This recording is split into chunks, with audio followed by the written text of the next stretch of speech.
Hello students. So आज आपला point आहे microbes in human welfare from the topic enhancement of food production. तर आपण खूप साऱ्या प्रकारचे मायक्रो ऑर्गॅनिझम्स पाहतो. वेगवेगळ्या टॉपिक्समध्ये आपण बघितले आहेत मायक्रो ऑर्गॅनिझम्स म्हणजे काय, कोणकोणते मायक्रो ऑर्गॅनिझम्स असतात. तर असंख्य प्रकारचे मायक्रो ऑर्गॅनिझम्स आपल्या अर्थवरती अवेलेबल आहेत. तर त्यातले काही जे आहेत ते कसे आहेत, खूप युजफुल आहेत आणि काही कसे आहेत, खूप हार्मफुल आहेत. आणि काही आहेत ते काही आहेत न्यूट्रल आहेत, म्हणजे त्यांचा काही हार्म पण नसतो आपल्याला आणि यूज पण नसतो असे आहेत. तर आत्ता आपल्याला ह्याच्यामध्ये बघायचं आहे की युजफुल मायक्रो ऑर्गॅनिझम्स म्हणजेच युजफुल मायक्रोब्स कोणते कोणते असतात आणि त्यांचा यूज कशासाठी, कशामध्ये आणि कशा पद्धतीने केला जातो. ओके. सो फर्स्ट आहे microbes in human welfare. There are variety of microorganisms like algae, fungi, bacteria, viruses, protozoan, nematodes, etc. and their product that exhibit beneficial activities which are used for human welfare in regard to food, health, industry, agriculture, medicine, biocontrol, etc. तर micro organisms वेगवेगळ्या व्हरायटीचे असतात, like algae, fungi, bacteria, प्रोटोझोन्स. हे वेगवेगळ्या प्रकारचे काही आहेत micro organisms असतात आणि त्यांचा यूज कशामध्ये होतो, तर फूडमध्ये होतोच, त्याच्यासोबत हेल्थसाठी होतो. नंतर इंडस्ट्रीमध्ये म्हणजे वेगवेगळ्या इंडस्ट्रीज असतात जिथे काही काही वस्तू मोठ्या प्रमाणामध्ये बनवल्या जातात, तर त्या बनवण्यासाठी मायक्रोबचा यूज केला जातो. त्याच्यानंतर मेडिसिनमध्ये सुद्धा खूप मोठ्या प्रमाणामध्ये मायक्रोबचा यूज केला जातो.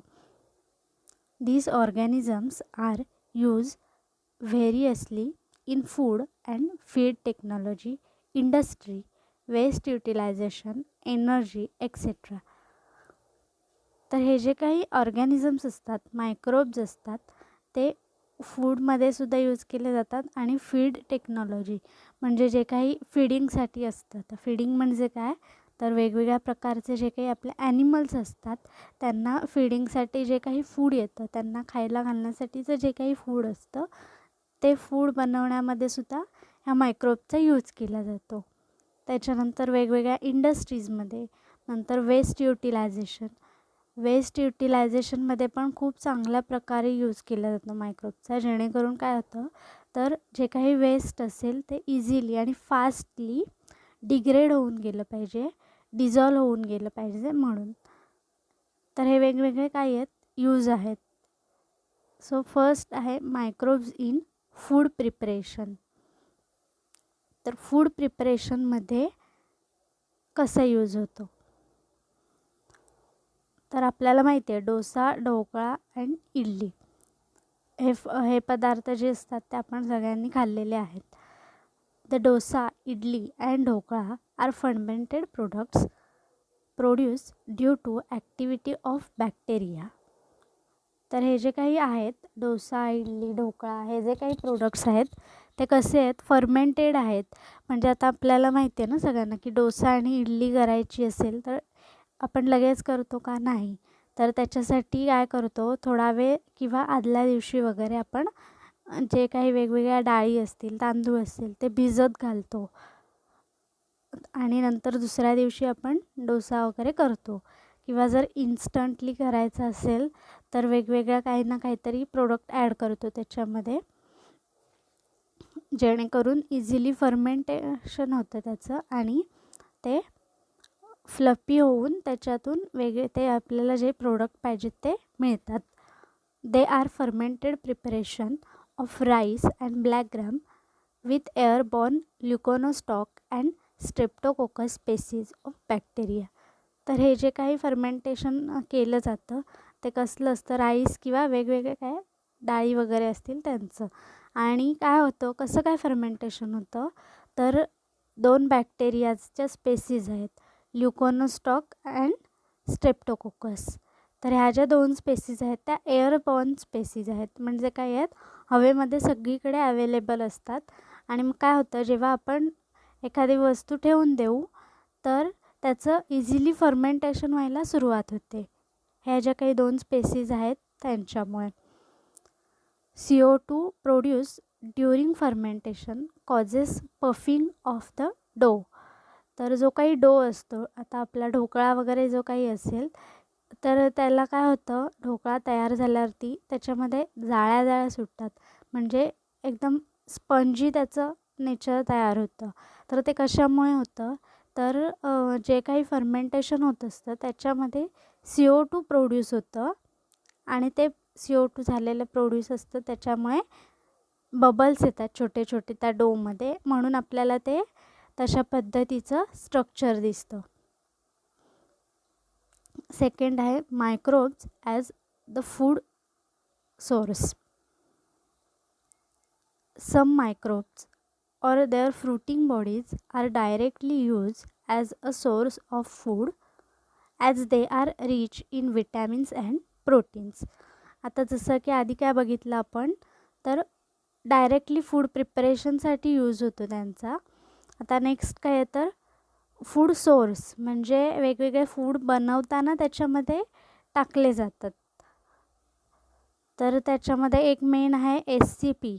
आपण आधीच बघितलं होता SCP हा point, single cell protein. Single cell protein म्हणजे काय, तर dead and dried cells of microbes. तर ज्या काही सेल्स असतात त्या ड्राईड करून किंवा डेड असतात आणि त्यांच्या मध्ये जे काही बॉडी शिल्लक राहते त्याच्यात खूप प्रमाणात amino acids, minerals, vitamins, proteins राहतात, त्याच्यामुळे ते खूप युजफुल असतं. तर SCP means dead and dried cell of microbes like bacteria, algae, moulds and yeast. जसं की आपण ईस्ट यूज करतो कशासाठी, ब्रेड वगैरे बनवताना. Some mushrooms and truffles are directly use as a food. They belong to higher fungi. They produce large fleshy fruiting bodies which are edible. आता जे काही मशरूम्स असतात ते कसे असतात, खूप हाय विटॅमिन्स, प्रोटीन्स मिळतात त्यांच्यातून. आणि हे जे मशरूम असतात ते हायर फंगी आहेत, म्हणजे जे काही फंगी असतात.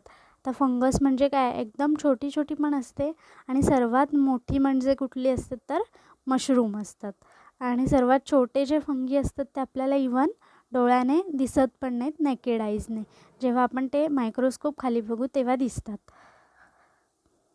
Fruiting bodies are sugar free, fat free, but rich in proteins, vitamins, minerals and amino acid.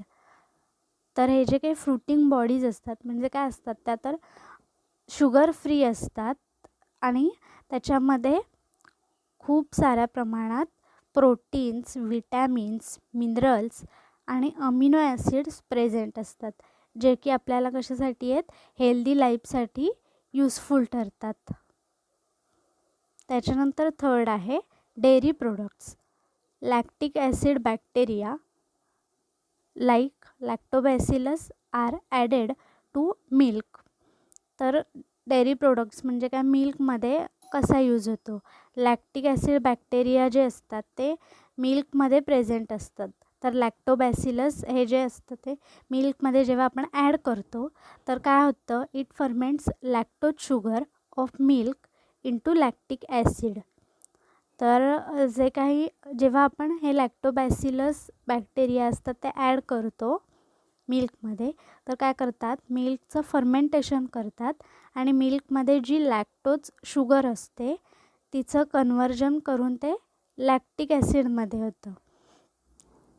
Lactic acid causes coagulation and partial digestion of milk protein casein. Then milk is change into curd, yogurt, buttermilk and cheese. तर हे जे काही Lactobacillus bacteria आहेत ते काय करतात, lactose शुगरचं conversion lactic ॲसिडमध्ये करतात आणि लॅक्टिक ॲसिड जे असतं ते काय करतं, मिल्कचं कोॲग्युलेशन, म्हणजे आपलं जसं मिल्क कशा पद्धतीचं असतं, एकदम लिक्विड असतं, तर कोॲग्युलेशन होऊन काय होतं, तर ते घट्ट होत जातं. जसं की कर्ड, योगर्ट म्हणजे दही, किंवा योगर्ट म्हणजे काय असतं, फ्लेवर्ड कर्ड, फ्लेवर्ड दही असतं. नंतर ताक, चीज ह्या ज्या काही वस्तू असतात त्या तयार होतात. ओके, सो आज आपण काय बघितलं आहे, मायक्रोब्स इन ह्युमन वेलफेअरमध्ये फूड प्रिपरेशनसाठी, त्याच्यानंतर डेअरी प्रोडक्ट्समध्ये आणि direct source of food. Okay, thank you.